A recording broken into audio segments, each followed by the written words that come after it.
Hello everyone. Welcome to my channel. ఈరోజు మన ఛానల్‌లో యూట్యూబ్ వీడియోస్‌కి థంబ్‌నెయిల్‌ని ఏ విధంగా రెడీ చేసుకోవాలో చూద్దాం. దీనికోసం నేను పిక్సెల్ ల్యాబ్ అనే యాప్‌ని యూజ్ చేస్తున్నాను. ఈ విధంగా ప్లే స్టోర్‌లో టైప్ చేశామంటే ఈ విధంగా వస్తుంది. ఆల్రెడీ నా ఫోన్‌లో ఇన్‌స్టాల్ అయ్యి ఉంది. సో, ఓపెన్ చేస్తున్నాను. ముందుగా యాప్ ఓపెన్ చేయగానే ఈ విధంగా ఇంటర్ఫేస్ అనేది వస్తుంది. ముందుగా మనం వచ్చిన టెక్స్ట్‌ని డిలీట్ చేసుకోవాలి. ఈ విధంగా వచ్చిన దాంట్లో పైన 3 డాట్స్ దగ్గర మనం ట్యాప్ చేశామంటే, మనకు డిఫరెంట్ ఆప్షన్స్ అనేటివి వస్తాయి. మనం ముందుగా సెట్ చేసుకోవాల్సిందేంటంటే, సైజ్ మనం యూట్యూబ్ వీడియోస్‌కి 16:9 రేషియో మనం సైజ్ వాడతాం కాబట్టి, ఆ సైజ్‌లో మనం ఓకే చేయాలి ఆ సైజ్‌ని. ఈ విధంగా చేసిన తర్వాత పైన ప్లస్ సింబల్ దగ్గర మనకు డిఫరెంట్ ఆప్షన్స్ అనేటివి ఉంటాయి. అదే విధంగా కింద మనం చూసుకుంటే మనకు బ్యాక్‌గ్రౌండ్ అనేది ఏ విధంగా రావాలి అంటే, మనకి ఏ కలర్‌లో ఉండాలి, స్ట్రైప్స్ రావాలా, మనకు సాచురేషన్ అన్నది ఎలాగా ఉండాలి, కాంట్రాస్ట్ ఉండాలా, మనకు ఏ విధంగా ఉండాలనేది కంప్లీట్‌గా ఈచ్ అండ్ ఎవ్రీథింగ్ ఆప్షన్స్ అనేటివి కింద ఉంటాయి. నేను మీకు చూపించడానికి అన్నీ ఓకే ఆన్ చేస్తూ, ఆఫ్ చేస్తూ ఉన్నాను చూడండి. ఈ విధంగా ఉంటుంది. మీకు ఏది కావాలంటే అది మీరు ఓకే చేసుకోవచ్చు. నేను మాత్రం సింపుల్‌గా ఈ విధంగా మీకు చూపించడానికైతే చేస్తున్నాను. నేను ఈ విధంగా ఆన్ చేస్తూ, ఆఫ్ చేస్తూ ఉన్నాను. సింపుల్‌గా నేను ఇలా యాష్ కలర్‌నైతే చూజ్ చేసేసాను. తర్వాత పైన ప్లస్ సింబల్ దగ్గర మనం ట్యాప్ చేస్తే మనకు ఆప్షన్స్ వస్తాయి. Text, current date, sticker, shapes, gallery అని. నేనిక్కడ టెక్స్ట్ టైప్ చేయడానికి టెక్స్ట్‌నైతే ఓకే చేశాను. ఈ విధంగా వస్తుంది. ఇక్కడ మీ వీడియోకి రిలేటెడ్‌గా ఉండే ఏదైనా మీరు రాసుకోవచ్చు. నేనిక్కడ రాస్తున్నాను how to create YouTube thumbnail అని రాశాను. ఈ విధంగా రాసిన తర్వాత ఓకే చేయాలి. ఓకే చేస్తే ఇక్కడికైతే వస్తుంది. ఈ విధంగా వచ్చిన టెక్స్ట్‌కి మనం అది ఎంత సైజులో ఉండాలి అనేది మనం డిసైడ్ చేయాలి. ఇక్కడ ఆప్షన్ ఉంటుంది. ఆప్షన్ పైన క్లిక్ చేసి మనం సైజునైతే పెద్దగానా, చిన్నగానా, మీడియమా అనేది మనం సెట్ చేసుకోవాలి. తర్వాత మనం రాసిన లెటర్స్ అనేటివి ఏ కలర్‌లో ఉండాలనే దాన్ని కూడా మనం చూసుకోవాలి. ఈ విధంగా మీకు ఏ కలర్ నచ్చితే ఆ కలర్‌లో పెట్టుకోవడానికైతే ఆప్షన్ ఉంటుంది. అదే విధంగా ఈ లెటర్స్ బ్యాక్‌గ్రౌండ్ కలర్ ఏది ఉండాలనేది కూడా ఉంటుంది. కింద చూడండి. మనం దాన్ని ఓకే చేశామంటే బ్యాక్‌గ్రౌండ్ ఏ కలర్ రావాలనేది కూడా మనం సెట్ చేసుకోవడానికైతే ఆప్షన్స్ వస్తాయి. నేనైతే ఈ విధంగా సింపుల్‌గా ఒక కలర్‌నైతే చూస్ చేసుకుంటున్నాను. ఈ విధంగా మనం ఓకే చేసుకున్న తర్వాత ఫాంట్ మనం రాసిన అక్షరాలు ఏ ఫాంట్‌లో ఉండాలనేది కూడా ఆప్షన్ ఉంటుంది. మీకు నచ్చిన ఫాంట్‌ని ఓకే చేశామంటే ఈ విధంగా వస్తుంది. కొన్ని ఫాంట్స్‌కి మనం సెలెక్ట్ చేసిన సైజ్ అనేది పెద్దగా అయిపోతే దాన్ని మనం ఈ విధంగా సెట్ చేసుకోవాలి. ఫ్రేమ్‌లో ఫిట్ అయ్యేలాగా. ఈ విధంగా నేను సెలెక్ట్ చేసిన ఫాంట్‌కైతే ఈ విధంగా సెట్ చేసేసాను.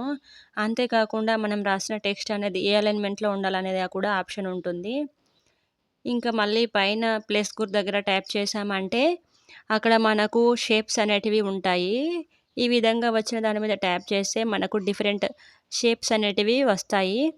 అందులో according to your need a shape కావాలనేది మీరు చూజ్ చేసుకోవచ్చు. నేనైతే సింపుల్‌గా దీన్నైతే చూజ్ చేశాను.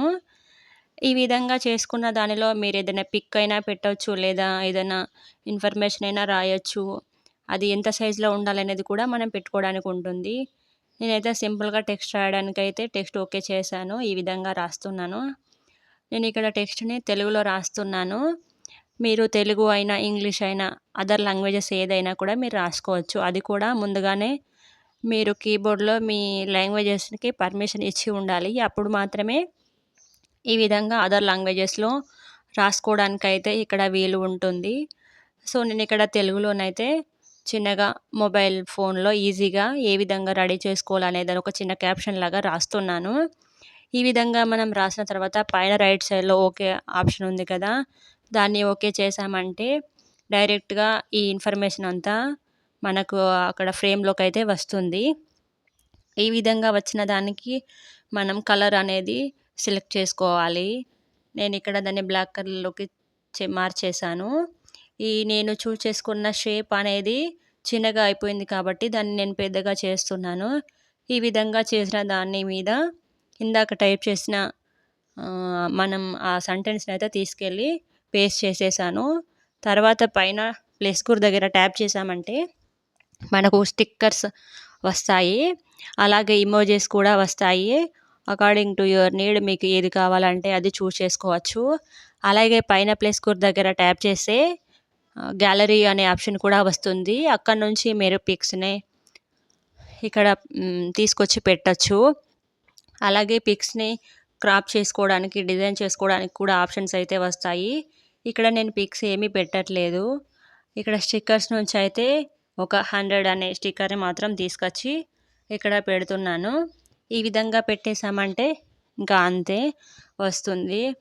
అదేవిధంగా నేను ఇక్కడ కొంచెం ఖాళీ ప్లేస్ ఉంది కాబట్టి కొద్దిగా ఇంకా ఇన్ఫర్మేషన్ అయితే రాయాలనుకుంటున్నాను. సో రాస్తున్నాను. వీడియో లోపల ఏది ఉంది అనేది కంప్లీట్గా థంబ్నెయిల్ పైనే మనకు తెలిసేలా థంబ్నెయిల్ను క్రియేట్ చేసుకోవాలి. అప్పుడే మనకు వ్యూస్ అనేటివి పెరుగుతాయి. సో మ్యాక్సిమం అట్రాక్టివ్గా ఉండడానికి ట్రై చేసుకోవాలి థంబ్నెయిల్ని. ఈ విధంగా రెడీ చేసుకున్న తర్వాత ఈ థంబ్నెయిల్ని అయితే పైన 3 డాట్స్ దగ్గర మనం ట్యాప్ చేస్తే అక్కడ ఆప్షన్స్ అయితే వస్తాయి. ఎక్స్పోర్ట్ ఇమేజ్ అనే ఆప్షన్ అయితే వస్తుంది. ఆ ఆప్షన్ దగ్గర మనం ట్యాప్ చేస్తే మనకు option save to gallery or share అనే ఆప్షన్ వస్తుంది. సింపుల్గా నేను సేవ్ టు గ్యాలరీ చేసేసాను. ఈ విధంగా ఫైనల్గా లుక్ అయితే ఈ విధంగా వస్తుంది. ఈ వీడియో కనుక మీకు నచ్చినట్లయితే ఒక లైక్ చేయండి. Please subscribe my channel. Thanks for watching.